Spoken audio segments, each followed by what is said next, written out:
This channel does not promote any violent, harmful, or illegal activities. All content provided by this channel is meant for an educational purpose only. এই যে বিরোধীরা কেউ কেউ বলছে যে BJP ঘনিষ্ঠ হওয়ার কারণে এই পদ্মশ্রী, সেটা তো বিজেপির ঘনিষ্ঠ নয়। এটা কারণটা হচ্ছে যে এই বিগত বছরগুলি তাদের গোয়েন্দা বিভাগ আছেন কেন্দ্রীয় সরকারের, তারা এটাকে ওয়াচ করেছেন, তারা লক্ষ্য করেছেন, দেখেছেন যে আমি গ্রামে গঞ্জে ঘুরছি, তারপরে মুর্শিদাবাদ জেলায় এতগুলি স্কুল, এত আদিবাসী উন্নয়নের কাজের সঙ্গে যুক্ত রয়েছে। তারা চিন্তা ভাবনা করেছেন, নিশ্চয়ই রাজ্য সরকারের পক্ষ থেকে এখান থেকে কোনো যান, তারা রিপোর্ট নিয়েছেন, রিপোর্ট নিয়ে তার সিদ্ধান্ত নিয়েছেন। কেউ বা বলবে বিজেপির ঘনিষ্ঠ, কেউ বা বলবে দিদির আশীর্বাদ।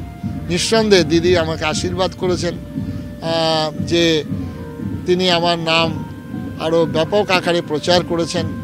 তারপরে দিল্লিতে প্রাইম মিনিস্টার আমার নাম উচ্চারণ করেছেন। এটা তো একটা বড় প্রাপ্তি। এখন যার যার ভাব তার তার লাভ, যার যার দৃষ্টি সেইভাবে তিনি ব্যাখ্যা করবেন। সত্যি সত্যি কিন্তু সেবাশ্রম সংঘ নামটা খুব সার্থক নাম। আচ্ছা, প্রচুর কন্ট্রিবিউশন আছে সোসাইটিতে, ফিলান্থ্রপিক কাজকর্ম করেছে। তার একজন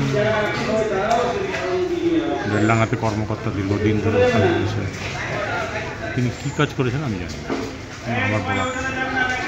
উনি ঠিক করার কে পদ্মশ্রী পাবে না পাবে। এখানকার রাজ্য সরকার যাদেরকে পুরস্কার দিয়েছে তার মধ্যে সমাজবিরোধীও আছে। সেটা কি ঠিক ছিল? তার বলার দম আছে তার নেত্রীর বিরুদ্ধে? তাহলে তো ওখান থেকে সেই দিনই তাড়িয়ে দেবে ধাক্কা মেরে। সেই জন্য নিজের এখতিয়ারের বাইরে আপনিও যাবেন না। এরকম কোটি কোটি মানুষ আমাদের কাছে আছেন যারা পুরস্কার পেতে পারেন।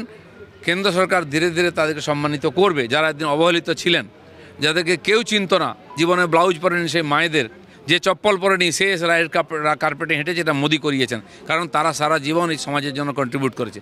যারা সমাজকে লুট করেছে তারা এর গুরুত্ব বুঝতে পারবে না। তৃণমূলের নেতারা তো সব দিকে ম্যানেজ করে রাখে। ভারত সেবাশ্রমের সঙ্গে সঙ্গে আমারও খুব ভালো সম্পর্ক, রামকৃষ্ণ মিশনের সঙ্গে আমার খুব ভালো সম্পর্ক। কিন্তু এখন গেরুয়া বস্ত্র পরে যদি কেউ মিশনের মানসিকতার বিরোধিতা করে তাহলে তার সঙ্গে তো সম্পর্ক থাকতে পারে না। একটা কোনো ব্যক্তির জন্য সংস্থার বিরুদ্ধে আমাদের কোনো অভিযোগ থাকতে পারে না। কোনো ব্যক্তির বিরুদ্ধে অভিযোগ থাকতেই পারে, সংস্থার বিরুদ্ধে অভিযোগ থাকতে পারে না।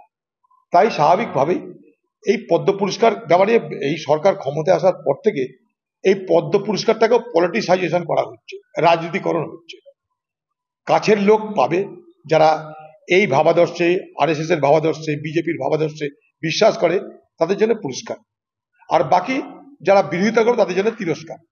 প্রতিবাদ করলে তিরস্কার, আর সরকারের সঙ্গে হ্যাঁতে হ্যাঁ বললে, সরকারের তোষামদি করলে পুরস্কার। তোষামদের নাম পুরস্কার, অন্যায় বিরোধিতা করার নাম তিরস্কার। তাই গুরুত্ব থাকছে না এই পদ্ম পুরস্কারের, এটুকু বলতে হবে। কার্তিক মহারাজ পদ্ম পুরস্কার পাবে না তো কে পাবে?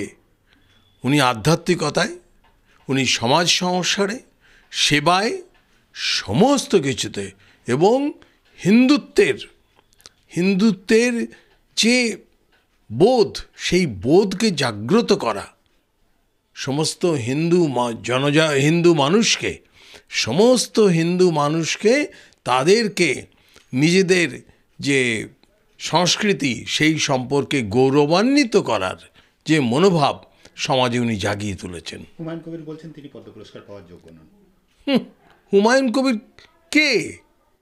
উনি কি কোনো সামাজিক নেতা?